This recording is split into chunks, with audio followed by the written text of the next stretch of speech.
YouTube, what's up? It's your boy Crypto J coming at you with another J Talks Crypto. If you're brand new to the channel, hit the subscribe button, the bell notification.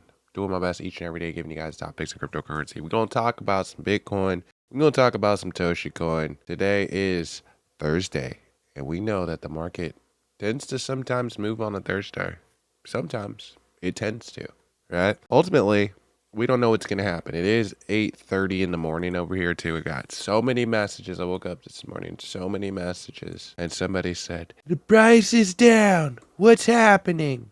And I said, well, the price is down because the price went down. That's what happened. But as you guys can see, it doesn't necessarily mean that the price is going to stay down. It's just early in the day, right? It's not a microwave, right? We have to have patience, right? This could still be a wedge here that could still break up, but we just have to have patience, right? We can't just think that things are going to happen instantly because that's dumb. And if you think that, you should just do something else because you're going to be in for a lot of disappointment. But as you guys can see, Bitcoin created a nice bull flag here on the 1 month, really nice. Also, looking like we created a wedge here, possibly another wedge. We're going to start breaking up again. Possibility, right? We could create a wedge here and break up. So again, I'm long on this, patient, not looking for instant results. And again, if you are, please sell all your cryptocurrency and go do something else with your time. Please, you're gonna give yourself a panic attack staring at these charts all day long, sitting over them like a psychopath. There's just no point of doing that. And I honestly, I don't want to hear no complaint in my comment section. So if this game is just too emotional for you, just sell and leave, dude. We don't need to hear the crying and all that other. I don't like to hear it. To me, it's super beta, and it's always men that do it. And I just don't like to see men acting beta like that. But as you guys could see, a lot of these guys are long on this space. They bought into it because they believe in the space, right? They didn't buy into it to gamble and to complain. They bought into it because they see and have a belief behind Bitcoin. So again, if you don't have a belief behind Bitcoin, honestly, I don't think that you should be investing in this space. And when I say a belief in Bitcoin, I'm not just saying that you think it's going to go up because everybody else has been saying that. That's not what a belief is, right? Like, I'm Crypto J because I've been believing in cryptocurrency for about a decade and on YouTube with it for like 7 years now. So that's how much belief I have in Bitcoin. So when you ask me, how do I feel about the market? I'm going to tell you that I feel like Bitcoin's cheap. But if you got a microwave mentality and you don't see how that could be the truth and you don't even believe in crypto, then again, sell your bags, dude. Nobody needs you here. We don't need you. We don't need you. Okay? Just understand that this market does not need anybody. So it's going to move regardless, especially considering the fact that it's smaller than a lot of big companies like Apple and Amazon. So again, you know, I'm patient with this. I know what it can be. Some of you guys really have no idea what this space can be. Some of y'all bumped your head on a pot of gold and you're just cry and complain every time the price comes down. It's totally crazy. But I do think that these people will get wrecked that are selling, as always, right? They get absolutely obliterated. I've been saying it since $3,000 Bitcoin. And now all of a sudden, everybody's been bullish the entire time. Everybody has a YouTube channel now. Isn't that amazing? But as you guys can see again, Bitcoin coming in at 111. Possible double bottom here. Possible bull flag. A lot of indicators showing pretty solid. This guy Sausage, isn't it? Sausage. He said, why not? According to the market cap, the current score is 26 out of 100. Whatever the heck that means, brother. What the? We could see what's going on with Bitcoin right now and why these coins are not moving, right? Is because Bitcoin's dominance is probably pretty high right now. But it seems like things are kind of moving, right? Ethereum is going pretty decent, but a lot of these coins, like these other coins are down like 2%. So the alt market is down. Ethereum's performing nicely, starting to outperform Bitcoin a little bit here. Interesting sight to see, right? Especially because Ethereum's been so oversold. And somebody also asked me, what does oversold mean? Oversold means, well, I'll show you what it means, right? So we use a tool on this channel. I don't know what the other channels use. Probably nothing because they don't know what they're doing. But we like to use a couple of indicators right here on this channel. One indicator that I like to use is the RSI. RSI is actually showing us right now Bitcoin is looking a little bit overbought on the 1 day, but again, we could see a breakout. This is also looking like it could be a breakout, right? So when it's oversold, that means it's down here, right? Also, these Keltner channels as well help you find levels of support and resistance. And when it's oversold, right, it would be down here when it's oversold a lot of the time too.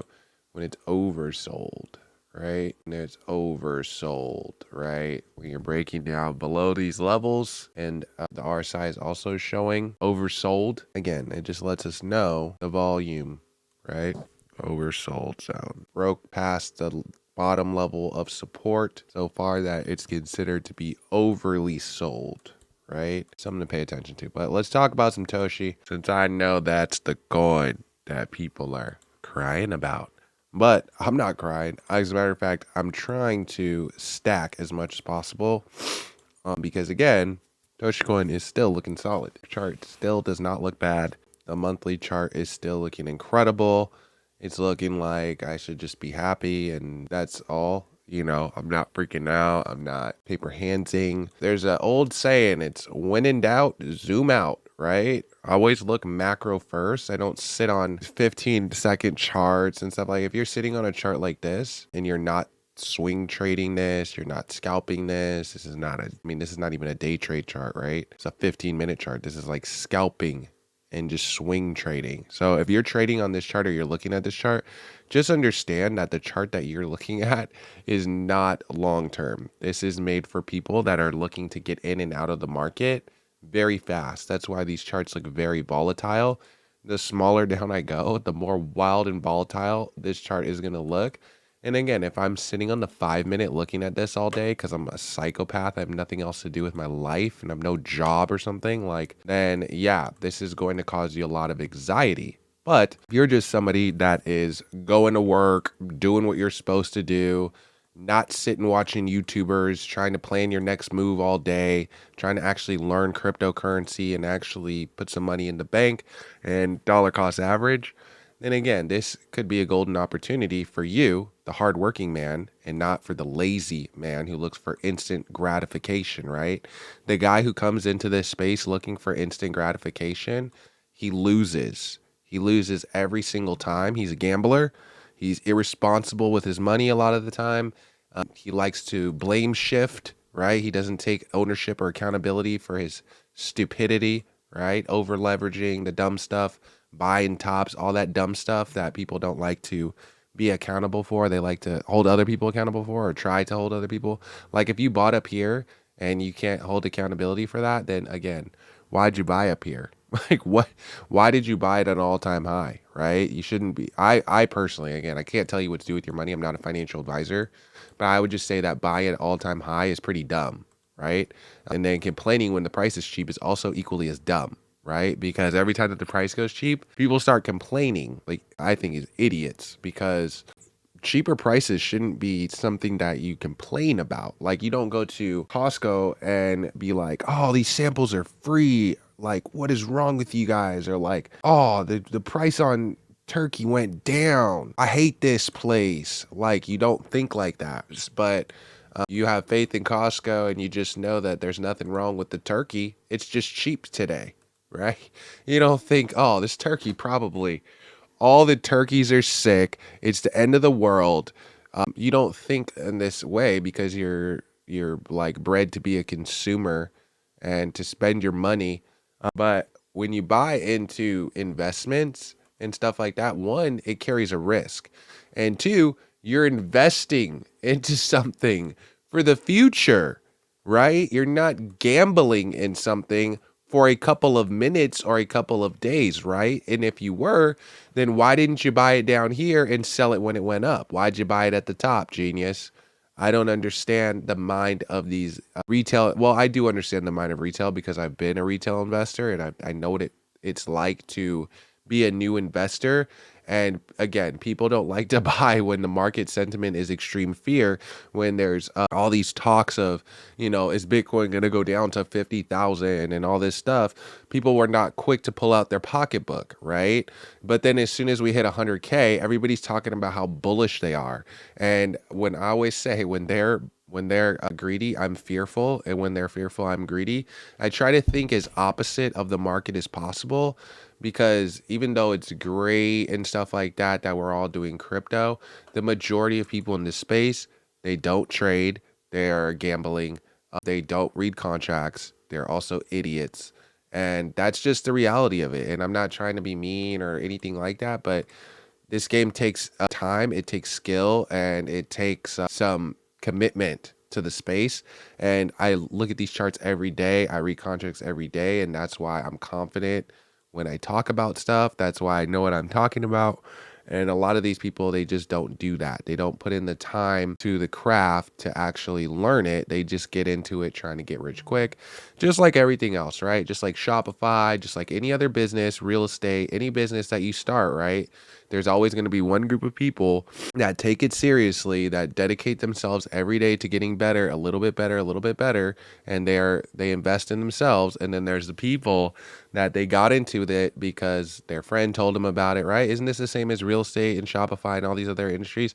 Their friend told them about it, their friend made a bunch of money in it, and now they think that it's going to be so easy. They just got to pick up and do it. And then, they get hit with the hard work, and then all of a sudden, oh, my friend lied to me. My friend, when the friend is probably working really hard, right? He was probably in a situation where he had to level up or there was no second option, right? Some of these people, they have other options. They don't treat this stuff as an investment. I don't know what they treat it as. They just wake up in the morning, they look at their crypto, they say it's down, and then they just contemplate selling all day long. They just stare at it all day long. And if that's you, then again, you're going to have a horrible experience in crypto. It's going to be brutal because, again, this is highly volatile stuff. And somebody even said, too, I feel like getting into crypto is like escaping the matrix. And is Bitcoin going to take over as the new world currency?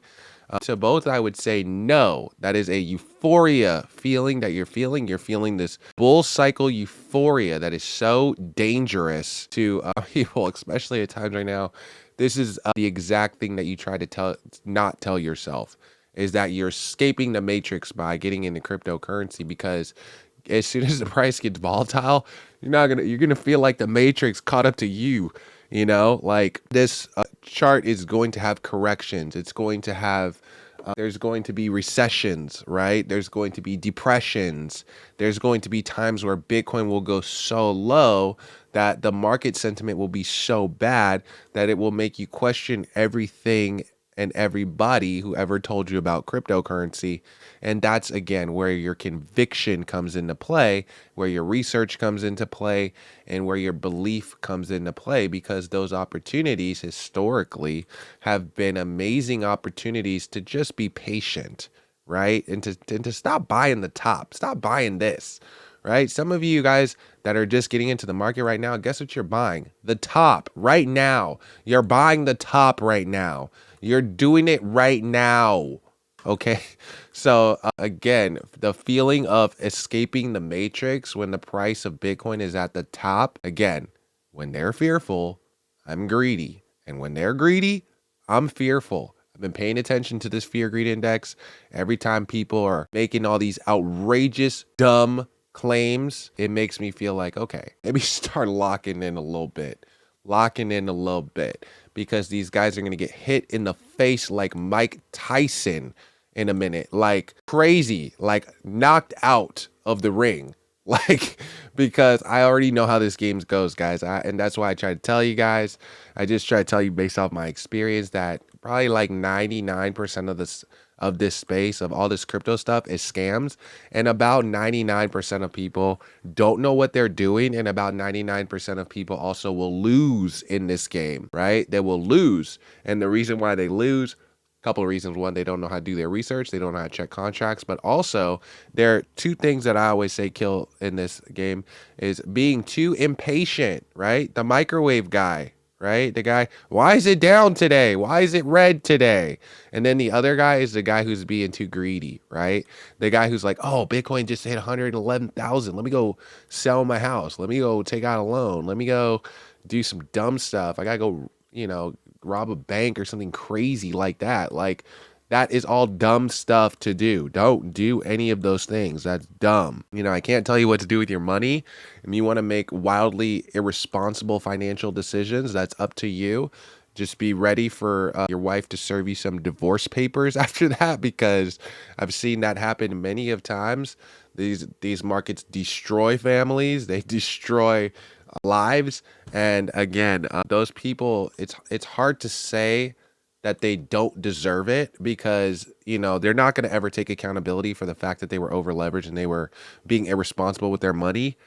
But this market's going to teach you lessons, whether you like it or not. It's going to teach you a lesson, and that lesson's either going to be not to be so greedy, or it's going to be not to be so impatient. So I always try to regulate those two emotions inside of me. I never tell you guys what to buy, and I never tell you when to sell, because that's up to you, right? You might be better at gauging a top than me, or I might be better than you, but either way, I'm not going to give you financial advice, right?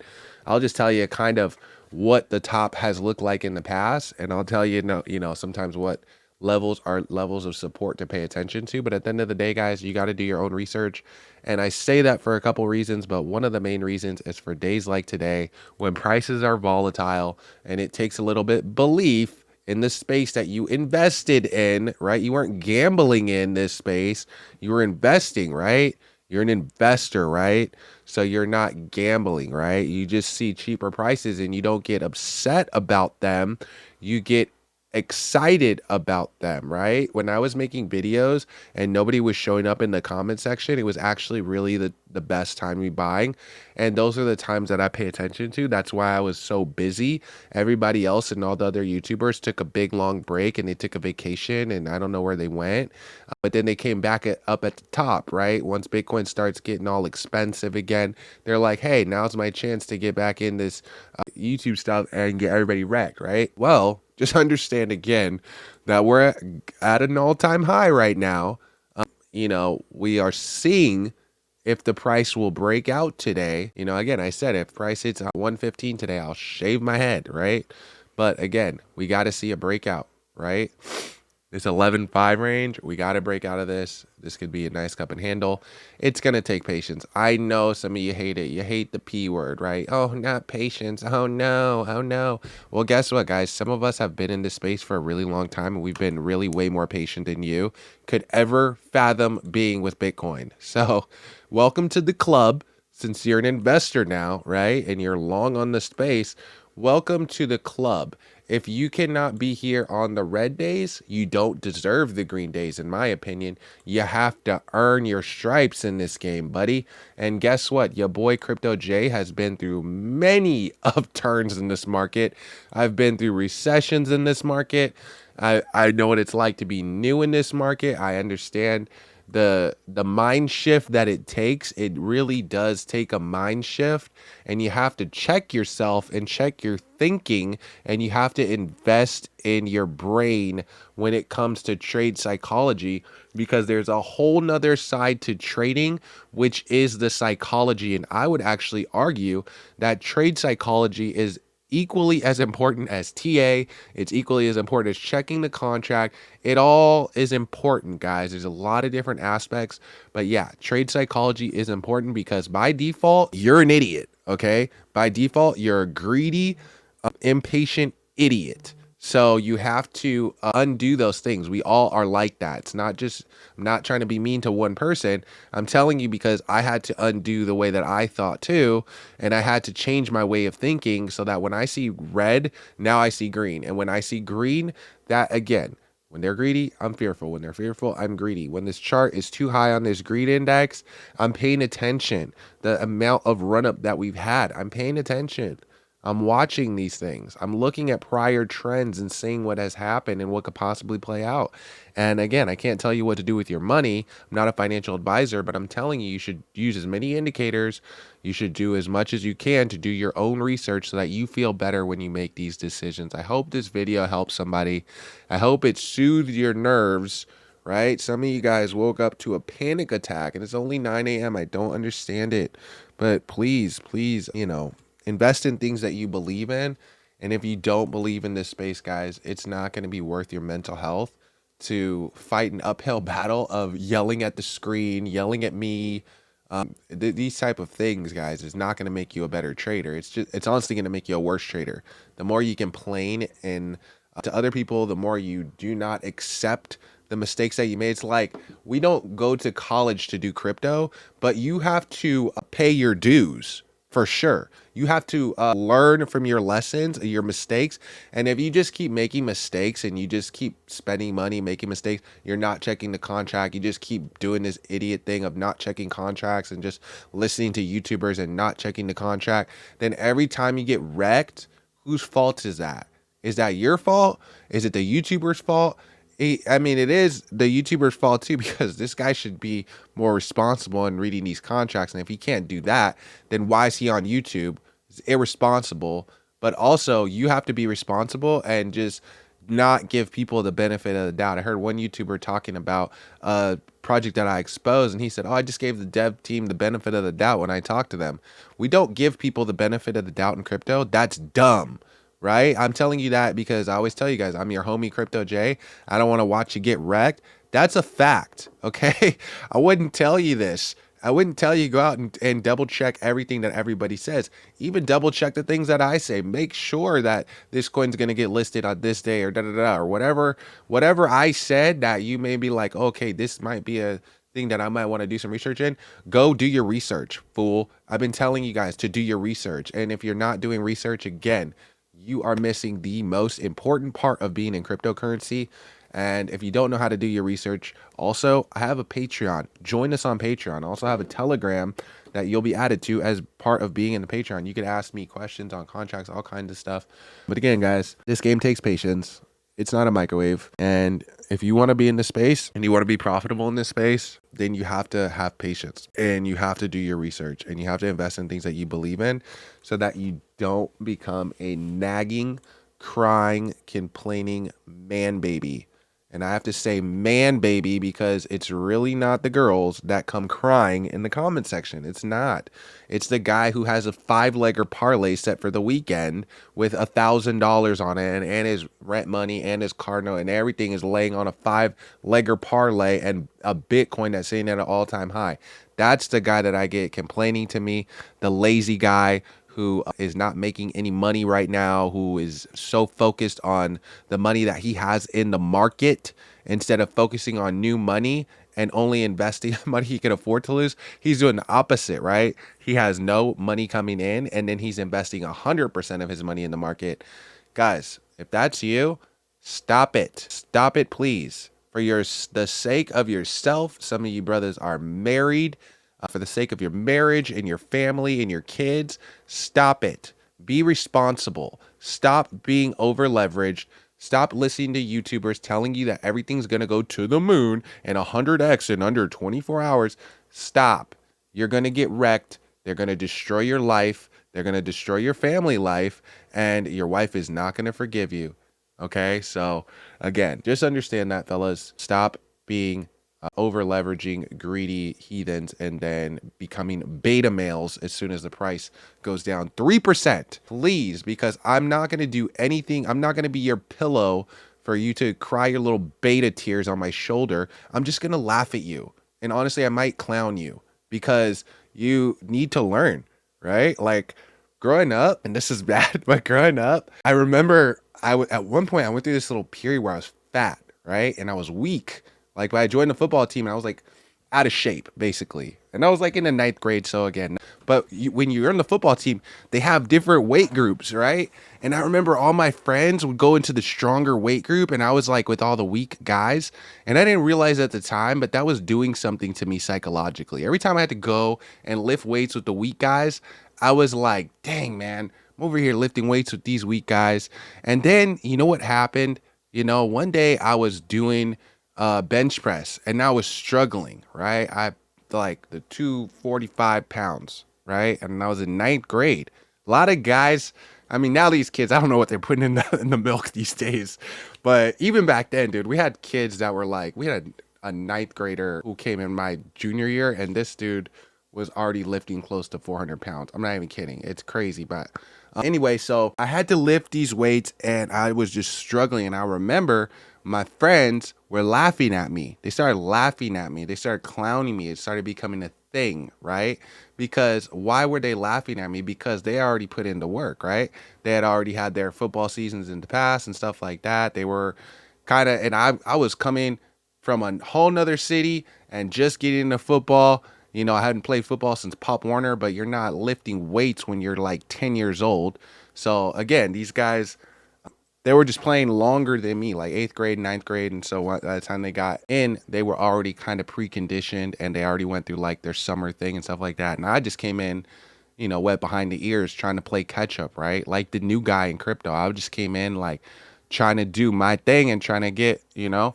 And what I found was that when they laughed at me, it did something to me, right? It did something. It changed the way I thought, right? I started getting up earlier. I started waking up at 6 o'clock. I started going on runs. I started lifting more. Every day I'd lift more. I'd be the first one in the gym and I was the last one out the gym. So much that some days they would just leave me in there and tell me, hey, when you're done in here, make sure you close the door and lock it up. That's how much I was in the gym. And then come my sophomore year, it really only took me 1 year to pass these guys because again, isn't it funny what happens when you actually put your head down and dedicate to something and how fast you can actually get something done and achieve your goals? So I surpassed them in a year. And you know what happened? And the next year, the year after that, I was training them and I wasn't laughing at them, but we do laugh about it to this day because they've never been able to lift more than me since the 9th grade. And those guys now, they're fat and out of shape. And again, I like to say that I'm 25. Some people would believe that, but I'm 32 now and I'm still in great shape. It's a lifestyle that I had to adapt to. It's changes that I had to make in my mentality in order to reach that. And that is the same thing in crypto, guys. You have to make some changes, okay? You're going to have to stop doing some things. And one of those things that you got to stop doing is crying. You have to stop crying. Please stop crying. Please, please, please stop crying. If you don't, please stop crying. But anyway, guys, I hope this helped. And yeah, I'll catch you guys in the next video. Peace.